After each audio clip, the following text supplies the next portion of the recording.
সত্য এইটাই। দুনিয়া শিখতে হয় না, এমনি শেখা যায়। বহুত পাবলিক আছে দুনিয়ায়, আমি চোখে আঙ্গুল দিয়ে দেখাইতে পারবো। ঢাকা শহরেই তো বড় হইছি, বড় তো ঢাকা শহরেই হইছি। আমার মনে আছে আমি কোনখানে ছিলাম, বলাকা সিনেমা হলের সামনে দিয়ে যখন ট্রেন লাইন ছিল, আর ফুলবাড়িয়া এসে থামতো, তখন মনে আছে আমার 10 পয়সা দিতাম, ট্রেনের লাইনের উপরে ট্রেন যাইতো, তো এত লম্বা হয়ে যেত, এক আঙ্গুলের সমান। আর বাড়িতে গেলে দে পিটা, কেননা তখন 10 পয়সার দাম ছিল। তখন 10 পয়সার, হ্যাঁ, কয়েকবার ভুলে 1 টাকা দিয়া দিছিলাম, পিটা এখনো মনে আছে। 1 টাকা দিয়ে তখন বাজার করা যেত। দেখছেন কিনা জানি না, বলাকা সিনেমা হলের সামনে দিয়ে রেল লাইন, তখন আমরা নীলক্ষেতে থাকতাম, নীলক্ষেত কোয়ার্টারে, ইউনিভার্সিটির কোয়ার্টার যেটা নীলক্ষেত, ওইখানে থাকতাম। তো ঢাকা শহরেই তো বড় হয়েছি, দেখাইতে পারি। দুনিয়া এমনি বুঝা যায় মানুষ, এটার জন্য বেশি শিক্ষা দীক্ষা লাগে না। নাহলে আমি নাম নিলে আপনারা এখনো চিনবেন, কোনো শিক্ষা দীক্ষা ছিল না। এখন হয়তো প্যারাডোতে চলে, চার্টার্ড অ্যাকাউন্টেন্টের কাছে চাকরি করে, বিরাট কোম্পানি, লক্ষ লক্ষ লোক সালাম দেয়, কিন্তু শিক্ষা দীক্ষা তেমন নাই। কোনো অক্সফোর্ড ইউনিভার্সিটিতে পড়ে নাই, ঢাকা ইউনিভার্সিটির বারিন্দাও দেখে নাই। বাকিগুলা বাদ দিলাম, আমি নাম নিয়ে নিয়ে বলতে পারি, আমার এটা এত ডাল না। আলহামদুলিল্লাহ, সুম্মা আলহামদুলিল্লাহ, ব্রেন বড় পরিষ্কার এখনো। নাম বলবো না, কিন্তু দিস আসল যে শিক্ষা, ওইটা শিখতে হয়। জাহালাতের রোগ, এটাকে অজ্ঞতা বলে, জাহালত বলে। এই জন্যই শিখতে বলছিল, আসল শিক্ষা শিখো। কয়টা শিখতে হবে এটাও বলে দিছিলেন, এটার উপরে কিতাব আছে, এই কয়টা শিখো। তারপরে যেটা হয় এটা হলো গাফলত, উদাসীন থাকা, সারাদিন আল্লাহকে ভুলা বসা থাকা। কি বলবো একটা, না রাগ হয়ে যাবেন? সারাদিন বাইরে থাকলেন, ঘরে যদি সারাদিনে একবার হ্যালো না করলেন, আর রাত্রে যখন ঘরে ফিরলেন, কি লাগেনি? সারাদিন কই আসিলা, ঠিক না? কার লগে কাটাইছ? এখন তো আর আমারে হ্যালো করার দরকার হয় না, রাস্তাঘাটে থাকো, কতজনকে দেখা যায়, ঠিক না? কি মনে হয় বোঝেন নাই? হ্যাঁ, তো সারাদিন আল্লাহটা ভোগ করেন, একবারও তো আল্লাহ বলি না, একবারও তো আল্লাহকে হ্যালো কই না, এটার নাম গাফলত। সারাদিন ভোগ করি কারটা? মনে হয় আগেরটা বুঝাইতে পারি নাই। সারাদিন ঘরে হ্যালো করেন না, ঠিক না? আবার পরে কি শরীর পর্যন্ত সুঙ্গা দেখে, শরীর যে অন্য কোনো ঘেরান আসে কিনা, না সঙ্গে না। মনে হয় বুঝাইতে পারি নাই। যদি এইটা হয় তো সারাদিন ভোগ করেন কারটা? আল্লাহকে তো একবারও হ্যালো বলে না, আল্লাহ ডাকে না, এটার নাম গাফলত, এটা রোগ, এটাও জীবনের রোগ। এটার থেকে অনেক কিছু তৈরি হয়, অনেক কিছু তৈরি হয় গাফলত থেকে। এই জন্য বলছে এটার থেকে চিকিৎসা করো, যেন দিনে অনেকবার, কয়েকবার, শতবার যেন তুমি আল্লাহকে হ্যালো বলো,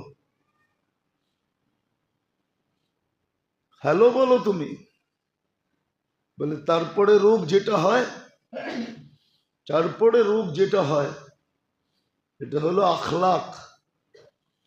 আখলাকের দুর্বলতা হয়, আখলাক থাকে না, চরিত্র বলতে কিছু থাকে না। আর চরিত্র যখন খারাপ হয়, কাহিনী মনে উঠছে সত্য, এই জন্য বলতেছি, নাহলে বলতাম না। বাগদাদে বলে একবার আছে না আমাদের দেশে, পাগল মহিলা থাকে রাস্তাঘাটে, হ্যাঁ, বলে এ বলে প্রেগনেন্ট হয়ে গেছে। তো বাদশাহ প্রশ্ন করছে যে এটা করলো কে, বাহির করো। কে করলো?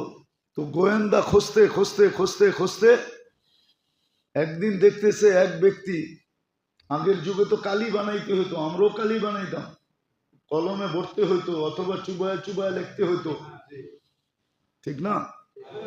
আমরাও কালি বানাইতাম ছোটবেলা, অথবা দোয়াত কিনতে পাওয়া যেত, নাম ভুলে গেছি, কি কোম্পানি জানি ছিল, 2-3টা কোম্পানি ছিল, কালি খুব ভালো ছিল, ঠিক না? ওটার ভিতরে হয়তো বইরা নাইলে চুবায়া লিখতাম, মনে আছে? তো দেখতেছে বৃষ্টি হয়েছে, ড্রেনের পানি দিয়া কালি বানাইতেছে, তো ওরে ধরে নিয়ে গেছে পুলিশ। বলছে ওর রুচি খারাপ, ওই এই কাজ করতে পারে, নাহলে কেউ করতে পারে না। বলে যখন ওর কাছ থেকে জেরা করছে, পিটাইছে, তো ও স্বীকার গেছে, হ্যাঁ আমিই করছি। তো মানুষের চরিত্র যখন নষ্ট হয়, এটাও রোগ, এটাও এটাও এটাও রোগ, এটাও রোগ, চরিত্র নষ্ট হয়ে যাওয়া, এটাও রোগ, এটাও কি বিরাট বড় রোগ। বিরাট বড় রোগ হয়, বিরাট বড় রোগ। এটা দ্বারা সব অতিষ্ঠ হয়ে যায়, সব চরিত্র যখন খারাপ হয় তখন কি করে সমাজ অতিষ্ঠ হয়, সমাজ। এটাও জীবনের রোগ, চরিত্র খারাপ হয়ে যাওয়া, আখলাক নষ্ট হয়ে যাওয়া।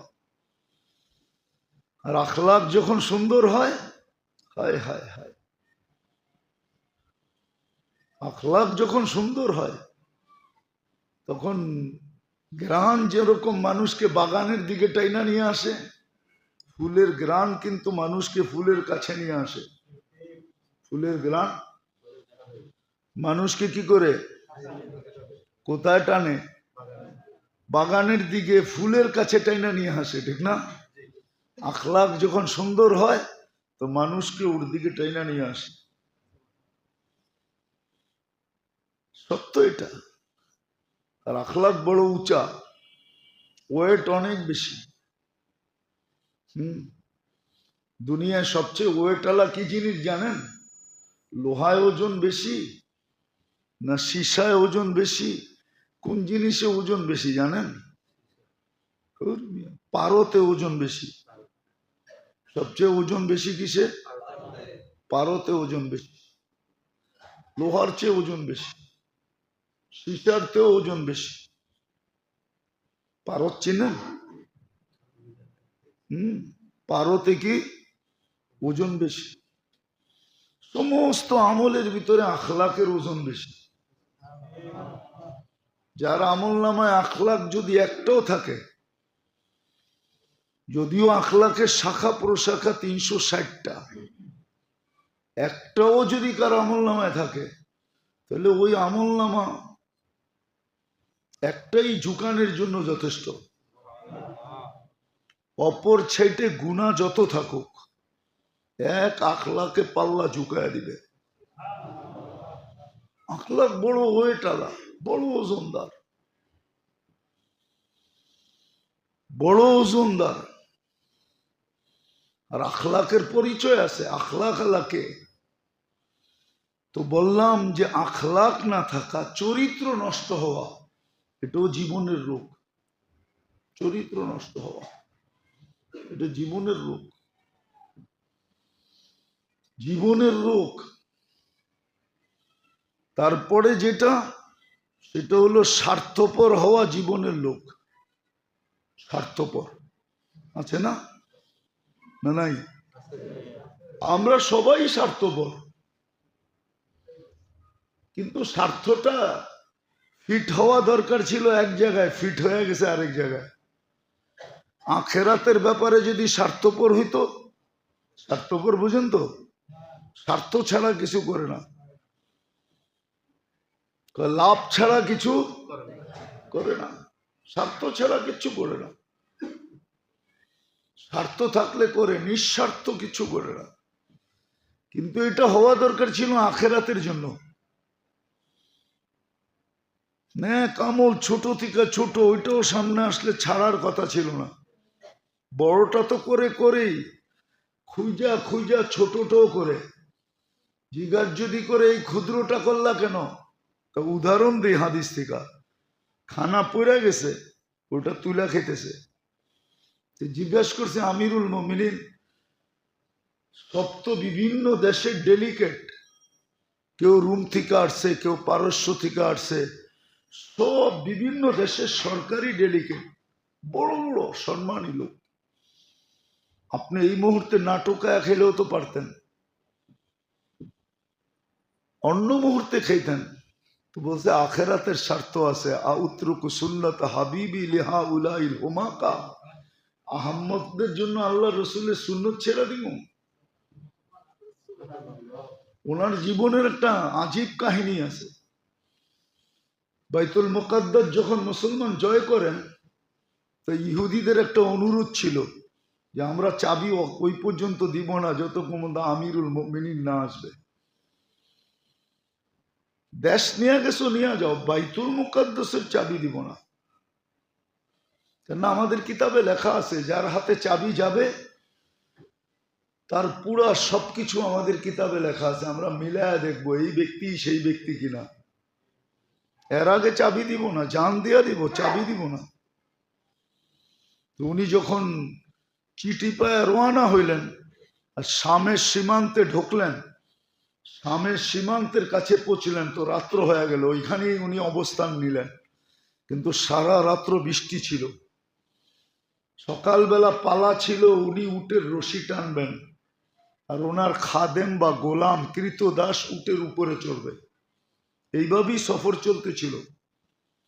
যে কিছু পথ আমি উপরে থাকবো, তুমি রশি টানবে, কিছু পথ আমি রশি টানবো, তুমি উপরে থাকবে। কর্মচারী দেখা, হায় হায় হায়, কর্মচারী দেখা যে কর্মচারী, কর্মচারী দেখা যে চাকর, এটা বাবা ঠিক না। এটাও আখলাকের ভিতরে পড়ে, চরিত্র খারাপের ভিতরে পড়ে।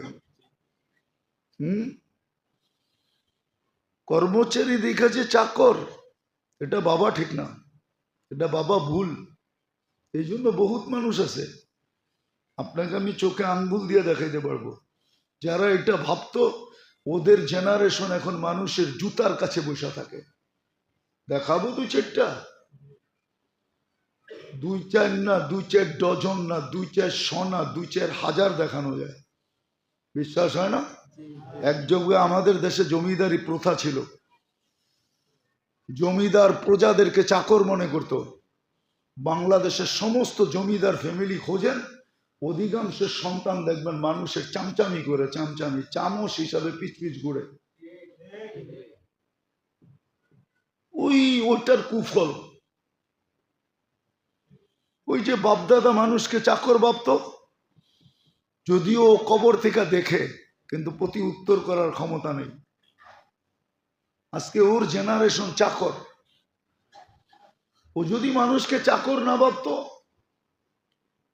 এই জন্য আল্লাহ রসুল যাওয়ার সময় চিৎকার দিয়েছেন দুটা জিনিসের কথা বলে, আসসালা ওয়া মা মালাকাত আইমানুকুম, তোমাদের অধীনস্থদের খবর নিও। অধীনস্থ আল্লাহ বানাইছে বিদায় ওকে চাকর পাইব না। আজকে আমাদের বিত্তশালীদের স্বভাব এটা, কর্মচারীরা চাকর ভাবে, চাকর, এটা আমার চাকর। চাকরি করে বিদায়, চাকর বাবা ঠিক না। তো যেটা বুঝাইতেছিলাম, সর্বশেষ তারপরে যে রোগ হয় সেটা হলো স্বার্থ। ওমর রাদিয়াল্লাহু তাআলা আনহু ঢুকতেছিলেন, তো আবু উবায়দা রাদিয়াল্লাহু তাআলা আনহু মিশর স্বাধীন করছেন। আরে শাম স্বাধীন করছেন উনি, আবু উবায়দা রাদিয়াল্লাহু তাআলা আনহু। উনি সেনাপতি ছিলেন। আর ওই যুগে সম্ভ্রান্ত লোকেরা সব শামে বাস করত। এখনো আছে। প্রত্যেক দেশের কিছু এরিয়া আছে যেখানে সম্ভ্রান্ত লোকেরা থাকে, অন্যদের ওইখানে থাকা অ্যাবিলিটিও হয় না, আবার ওনারা পছন্দও করেন না যে অন্য লোক থাকুক। তো সম্ভ্রান্ত লোকেরা থাকে, যেমন গুলশান, বনানী, ধানমন্ডি, বাড়িদালা, মিন্টু রুট, কিছু ফ্ল্যাট আছে ওইখানে সম্ভ্রান্ত লোকেরা থাকে, অন্য কেউ থাকে না। আপনি ঢুকলে দেখা যাবে পারে না, ল্যাংটা কইরা চেক করবে। আছে না? না নাই? মনে হয় নাই? চিনেন টিনেন না মনে হয়? আমি চিনি, মাঝে মাঝে যাওয়া হয়, দেখি। আমারে চেক না করলেও অন্যেরে চেক করে, আছে কিছু জায়গা এরকম। আমরা মুরব্বী ছিলেন, দুনিয়ার থেকে চলে গেছে, এক জায়গায় গেছে, এখানে লুঙ্গি পরা ঢুকা যাবে না। তো উনি লুঙ্গি জুব্বা পড়া ছিল, লুঙ্গি খুলে ফেলাইতেছিলেন। যে লুঙ্গি যখন পড়া ঢুকা যাবে না, তো লুঙ্গি রেখা যাই, আমার তো জুব্বা পড়া আছে, অসুবিধা কি? হ্যাঁ হ্যাঁ, আপনার মনে হয় চিনেন না, ঠিক না? আছে, চলেন আমার সাথে দেখা দিব। উত্তরে আছে কিছু খাওয়ার হোটেল আছে, লুঙ্গি পরা ঢোকা যায় না। লুঙ্গি পড়া গেলে আপনাকে ঢুকতে দিবে না, লুঙ্গি পড়া গেলে আপনাকে ঢুকতে দিবে না। তো ওইখানে এরমই করা উচিত, লুঙ্গি খুলে রেখা যেই তোর কাছে আয়া, আবার পরে পড়বো না, কি কন?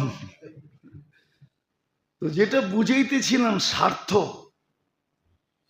এটা জীবনের রোগ। বহুত লোক আছে স্বার্থপর, এটাকে আগ্রাস বলে, করস, স্বার্থপর, এটাও জীবনের রোগ। তখন ও দুনিয়ার স্বার্থ দেখে, আখেরাতের স্বার্থ দেখে না, এটাই কোরআনে ইঙ্গিত দিছে।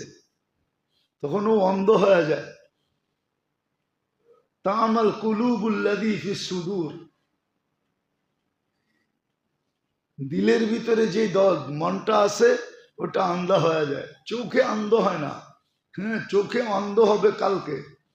ওমান আরাদা আন যিকরি ফাইন্না লাহু মাঈশাতান দানকা ওয়া নাহশুরুহু ইয়াওমাল কিয়ামাতি আ'মা, কিয়ামতের দিন অন্ধ উঠবে।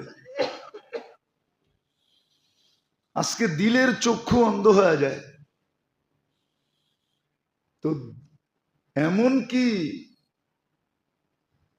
স্বার্থপর এরকম হওয়া হয় যে দিনটাও দুনিয়ার জন্য করে, দিনটাও দুনিয়ার জন্য করে। মাঝে মাঝে দেখি, রাগ হয়ে যাবেন বলবো, কিছু লোক দেখবেন শুধু জুমার দিন আসে, কিন্তু এরম বাপচক্কর লয়ে আসে, বইনা ঠইনা কাপড় চোপড় পারফিউম সারফিউম লাগাইয়া আইসা, এলাকার সম্ভ্রান্ত লোক এমন বাবলয়ে আসে, মনে হয় আজকে আল্লাহরে নামে আলাইব,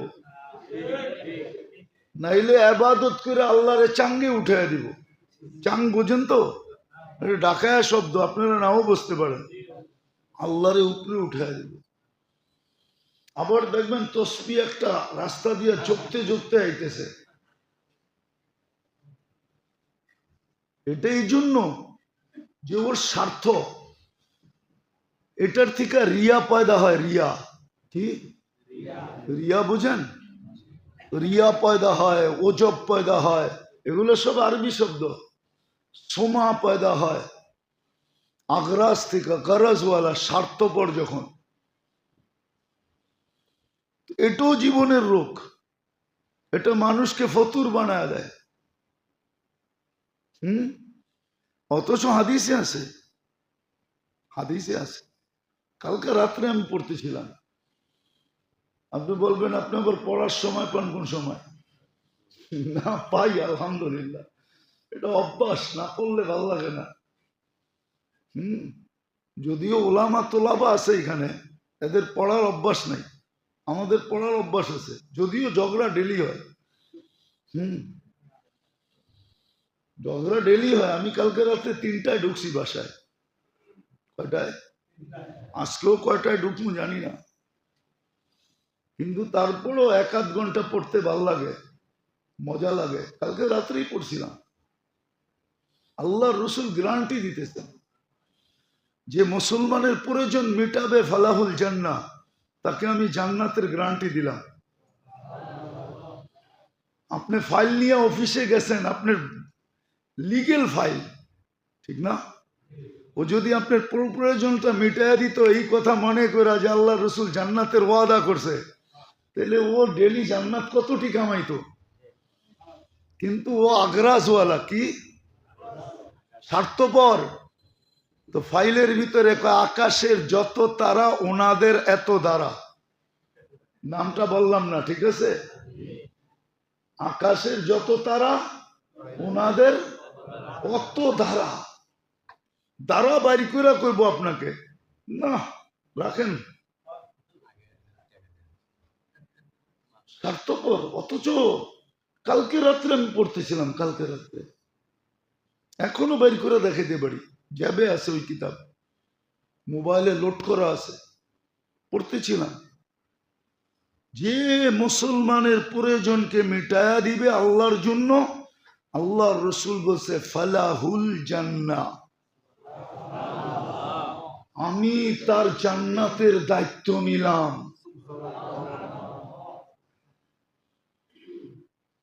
কি ওর কি বেতন কমে যেত?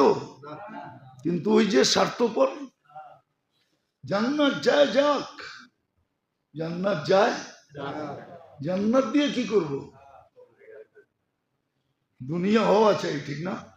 হ্যাঁ, দুনিয়া মাঝে মাঝে তো দেখা যায় বাড়ি থুইয়া জঙ্গলে করে, ঠিক না? এটাও তো দেখা যায় না, দেখা যায় না? কে করছে এটা? বাড়ি থুইয়া হাসপাতালে চিতয়ে আছে, ঠিক না? এটাও তো দেখা যায়। সবকিছু বাদেই দিলাম, কবরস্থানে কেমনে শুয়ে আছে এত সুন্দর বাড়ি থুইয়া। আমার মনে হয় 2-3 দিন আগেই আমি কোথাও গেছিলাম, প্রোগ্রাম তো ডেলি যাওয়া হয় গ্রামগঞ্জে, তো কিছু বাড়িতে যাওয়া হয়, তো ওই ব্যক্তির বাড়ি দেখে আমি ভাবতেছিলাম যে এই ব্যক্তি কবরে থাকবে কি করে। ওর কি একটু মনে পড়বে না যে আমার এত সুন্দর বাড়ি, আমি এখানে আছি কি করে? ভাবা তো উচিত ছিল যে কবরে এই সুন্দর বাড়ি থুইয়া থাকবো কেমনে, কিন্তু থাকতে তো হবে, গড়ালারাই তো রেখে আসবে, ঠিক না? এগুলো হলো জীবনের রোগ, আছে কিনা আগে টেস্ট করেন। শুধু ডাক্তারের কাছে যে বললেন না, অনেক সময় দেখি ডাক্তার বলে আপনার কোনো টেস্টের দরকার নেই, কিন্তু রুগী বলে আরে ডাক্তার সাহেব 2টা লেখা দেন না। জিগান, বিশ্বাস হয় না? আমার অনেক ডাক্তার পরিচিত আছে, মোহব্বতের আছে, মাঝে মাঝে যাওয়া হয়, এমনি যাই, অনেকদিন দেখা হয় না, ফোন করলো দেখা হয় না, আমরাও চেম্বার থেকে আসতে পারি না, যাওয়ার পথে একটু বসেন দেখা হোক, তো দেখি রুগী বলে ডাক্তার বলে না না আপনার টেস্টের দরকার নেই। আরে না ডাক্তার সাহেব দেন না 2টা 10টা লেখা। তো ডাক্তার কি করবো, অপারগ হয়ে পুরা লেখা দিয়ে দেয়, A to Z করা তুই, কিন্তু করার পরে দেখা যায় কোনো রোগ নাই। তো মাঝে মাঝে টেস্ট করেন আপনার এই রোগগুলো আছে কিনা। এটার প্যাথোলজি সেন্টার আছে, আছে, কিন্তু সাইনবোর্ড লাগানো নাই, আপনাকে খুঁজে বের করতে হবে। কিন্তু সাইনবোর্ড ভয়ে লাগায় না, আবার ব্যাটালার আয়া যদি ব্যাট চায় তাহলে কি করব? ওই ব্যাটা তো পয়সা নেয় না, আয়া তো ব্যাটালারা ব্যাটও চাইতে পারে, সাইনবোর্ড দেখলেই তো ব্যাটালা আসে, ঠিক না? মনে হয় হুজুরে বোঝে নাই, ব্যবসা নাই তো কোত্থেকে বুঝবো, সাইনবোর্ড দেখলেই ব্যাটালারা আসে।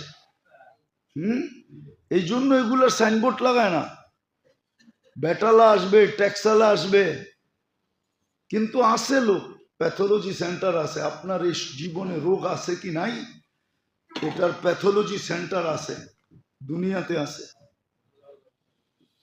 খুঁজা বাইর করতে হবে, খুঁজা, তখন যা বুঝবেন। এই জন্যই আগে নিয়ম ছিল, এখন নিয়ম নেই। আজকে রাজাকেও যেতে হতো, দেশের রাজা পর্যন্ত যেয়ে বয়ে থাকতেন, দেশের রাজা পর্যন্ত যেয়ে বয়ে থাকতেন। দেখেন, নাইলে কিতাবে কেন লেখা আসলো মালিক ইবনে মারওয়ানের মতো রাজা? আপনি মালিক ইবনে মারওয়ানরে চিনেন না, ইতিহাস পড়েন না, কোত্থেকে চিনবেন? মুসলমান তো নিজেদের সন্তানকেই চিনে না। কেন আত্মীয়তা, রিলেশনশিপের চর্চা আমাদের ভিতরে নাই, দিন দিন শেষ হয়ে যেতেছে। অনেক আছে এখানে খালতো ভাই, চাস্তো ভাই, একটু দূরের রিলেশনকে চিনে না। দেখলে চিনবে না, পরিচয় দিলে চিনে, তুমি অমুক, কিন্তু এমনি কোনো পরিচয় নাই, চিনা নাই। আছে হাজারো, সত্য এটা। রিলেশনশিপের ইয়ে নাই আমাদের ভিতরে। তো যেটা বলতেছিলাম, এই জন্য এটা রোগ, আপনার চিকিৎসা নেওয়া উচিত। আগে ছিল মালিক ইবনে মারওয়ান, ফজাইল ইবনে ইয়াজ রহমতুল্লাহ জুতা বুকে নিয়ে দাঁড়ায় আছে, অথচ আমিরুল মুমিনিন, সময়ের রাজা, বাদশাহ, আর বর্তমান বাদশাদের মতো। তো জিজ্ঞাসা করছে জুতা বুকে কেন? বলছে এলেমের কদর করতেছি, তুই বুঝবি না, সরেন থেকে। এলেমের কদর করতেছি, এলেমওয়ালা ফজাইল ইবনে ইয়াজ রহমতুল্লাহ আলাই, ইমামুল হারমাইন, দুই হেরেমের সবচেয়ে বড় আলেম, ওর জুতার কদর করতেছে, বুকে রেখা। বাদশারা পর্যন্ত যেতেন, মাসের পর মাস পড়া থাকতেন, বৎসরের পর বৎসর পড়া থাকতেন আল্লাহওয়ালাদের সোহবতে, আলেমদের সোহবতে। এখন পড়া থাকবে কেন? এখন তো আমরা প্রত্যেকেই রাগ হয়ে যাবেন, প্রত্যেকেই নিজেকে হুজুরের থেকে আপডেট মনে করি, ভালো মনে করি। যে খারাপ আছে তো মোল্লাই আছে দুনিয়াতে, আর কেউ খারাপ নেই। মোল্লারাই কি? আর কেউ খারাপ নেই, আমরা সব ভালো। মোল্লারা না থাকলে আমরা ঠিক থাকতাম, ঠিক না? আমি তো মাঝে মাঝে বলি, নেটের মাধ্যমে মোল্লা উঠাইয়া দেওয়া যায়। নেটের মাধ্যমে কম্পিউটারে যায়েন, দুনিয়াটা নিয়ে আসেন, এখন দেওয়া দেয়। মোল্লা গুড়ারে বাইসা বাইসা উঠাইয়া দিয়ে তারপরে টেলিভিশনে, কম্পিউটারে দেখেন দুনিয়াটারে কেমন দেখা যায়। মোল্লাগুলা উঠায়া দিতে দেরি, দেখবেন আপনার কম্পিউটারের কালার চেঞ্জ হতে দেরি করে না। খোদার কসম চেঞ্জ হবে, আপনি করে দেখেন, আপনার কম্পিউটারের কালার চেঞ্জ হয়ে যাবে। কিন্তু আজকে সমাজ ভাবে কি মোল্লাই সব নাটের কি, নাটের গুরু, এটিকে উঠে দিলে আমরা ভালো থাকতাম। তোমরা ভালো থাকতে, তাহলে তোমাদের জন্য রাত্রে কান্ত কে? রাত্রে মুসল্লায় পড়া কে কান্ত? এই কথা বইলা, किसी को सोने में मजा, किसी को खाने में, किसी को मजा आता है सोने में, किसी को आता है खाने में, हमें तो मजा आता है तेरे आगे रोने में। তোর জন্য কে কান্ত? কে উঠা বাংলাদেশের পরিবেশকে এই লাল সবুজের পরিধিকে আধ্যাত্মিক সুরক্ষার চাদর দিয়ে কে ডাকতো? মোল্লারাই তো ওইটা রাত্রে ঢাকে। যখন তুমি ঘুমে থাকো, 40,000 হেফজোখানার ছেলেরা রাত্রে ঘুমের থেকে উঠা লাল সবুজের পরিধিকে আধ্যাত্মিক সুরক্ষার চাদর দিয়ে ঢেকা দেয়। আমার তো বিশ্বাস, আমার কথা লেখা রাখেন, আমি মাটি টেস্ট করে বলতেছি, মাটি সয়েল টেস্ট করে, যে বাংলাদেশ নিয়ে খেলবে, এই মাটি আপনি চিনেন না, আমার সয়েল টেস্টে বলতেছি, আমার কোনো সংস্থান না, এই দেশ নিয়ে যে খেলবে একদিন আগে বা পরে সে বেইজ্জত হবে, এতে কোনো সন্দেহ নেই। যদি কোনো পরাশক্তিও খেলতে চায়, ও বেইজ্জত হবে। এই দেশের মানুষের খেলতে হবে না, এই মাটি খেলবে। আপনি জানেন না এই মাটি কোন মাটি? আপনি আমার মতো ইতিহাস পড়েন না, পড়লে আপনি আমার কথা একমত হইতেন। আমি ইতিহাস পড়া বলতেছি, পড়া। কেননা পড়াই আমার নেশা, আমার বেশি কিছু নেশা নয়। খাওয়া আমার নেশা না, পান আমার নেশা না, পান করা আমার নেশা না। হ্যাঁ, আরেকটা আছে, পান খাওয়া নেশা আর পড়া নেশা, এই দুটা ছাড়া কোনো নেশা নাই। আমি সয়েল টেস্ট করে বলতেছি, এই মাটি নিয়ে কোনো পড়া শক্তিও যদি খেলে তো বেজ্জত হবে। লেখা রাখেন আপনি, আমি নাও থাকতে পারি, আপনি দেখবেন ও বেজ্জত হবে। আপনি চেনেন না বাংলাদেশের মাটি কোন মাটি? আপনি কোন মাটিতে জন্ম নিয়েছেন এটা আপনি জানেন না।